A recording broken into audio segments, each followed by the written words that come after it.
Hello, I'm Karen Hall, editor for Cygnus Graphics Media, and I am talking today with Tim Fischer, who is Senior Vice President of NAPL. Tim, thank you so much for joining us today. You're welcome, Karen. Glad to be here. Thank you. Good, good. Let me start by asking you, what do CFOs and controllers at commercial print firms need to be aware of as we move into 2012? There's a lot they need to be aware of. What should they be working on? That's a big question, huh? Yeah. I think there's a lot of uncertainty in our marketplace, so companies don't really know where they're going or what they're doing. And I know in this time of transformation and what's happening in the customer base, companies really are looking to do two things, as I see it. And this is what controllers are probably going to be working on. That is increase utilization of what they currently have, because there's a redistribution of the volume that's happening in the marketplace. Mm-hmm. And the way they do that is through acquisitions or tuck-in type acquisitions. So there's going to be a lot of acquisition activity.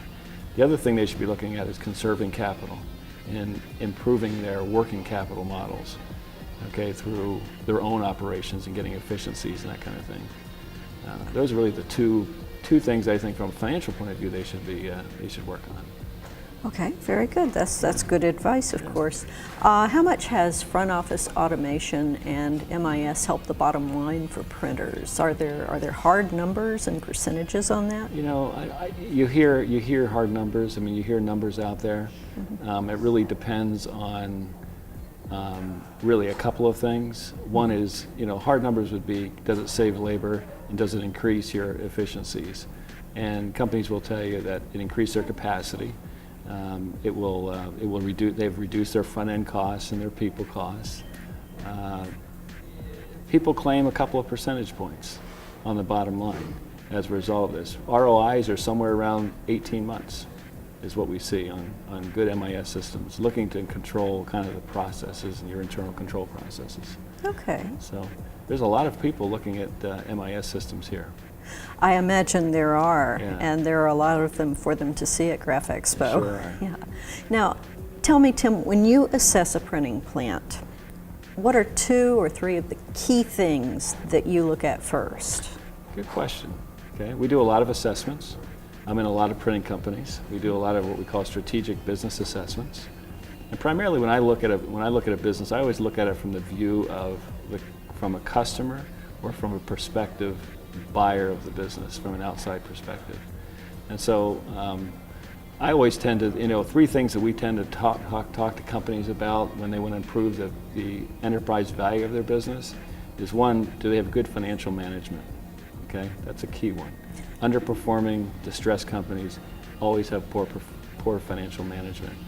And so we look at, do they have good financial statements, they have good financial reporting, and they have good banking relationships. Second thing is, do they have good customer base? Is it a strong customer base? Are the verticals that they're in align with their business plan? So I guess really they have to have a business plan too. And then the last would be just, how does the place look? What is it? How does it appear from the outside? Is it organized? Is it chaos? Is it clean? Does it look like it's fine-tuned and working really well? Those are probably the 3 things that very quickly can I assess and say, all right, do we have an average company? Do we have a leading company? Or do we have a treading water company? Usually those 3 things will tell me.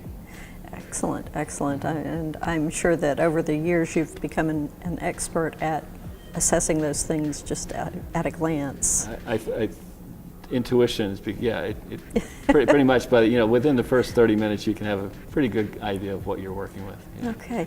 Now, what do you say to the estimating skeptics out there who still scoff at the notion of using budgeted hourly rates? Okay, good question, great question. I hear this a lot. Budget hourly rates is a method to determine costs. It's not a method to determine price. And that's the first thing I always tell folks, is you can't use budget hourly rates to say, what should my price be? Price is driven by the marketplace. We all know that. It's not driven by my costs or your costs. Your costs will determine whether it's the right price and how far down you can take your price to be competitive. So budget hourly rate, in my opinion, is still a good analysis of where your costs are, where they're high or low, and how do I use that cost in order to make good pricing decisions. That if you're using it to make pricing, to go out into the marketplace to price work, you're making a mistake. That's all I can say. It's not right. Okay. A lot of folks use activity costing. You hear that term a lot, and that's a great way as well. Some sort of costing to figure out what is, how to make good pricing decisions. You're going to need it. So budget hourly rate is still something we do a lot of. It's still very prevalent. It's probably the most widely used method in estimating systems today, and I don't think that's going to change overnight. Okay, very good. Well, words of wisdom and good advice. Thank you so much, Tim, for joining us today, and we really appreciate you being here. Great. Well, thank you. Thanks for having me. Appreciate it.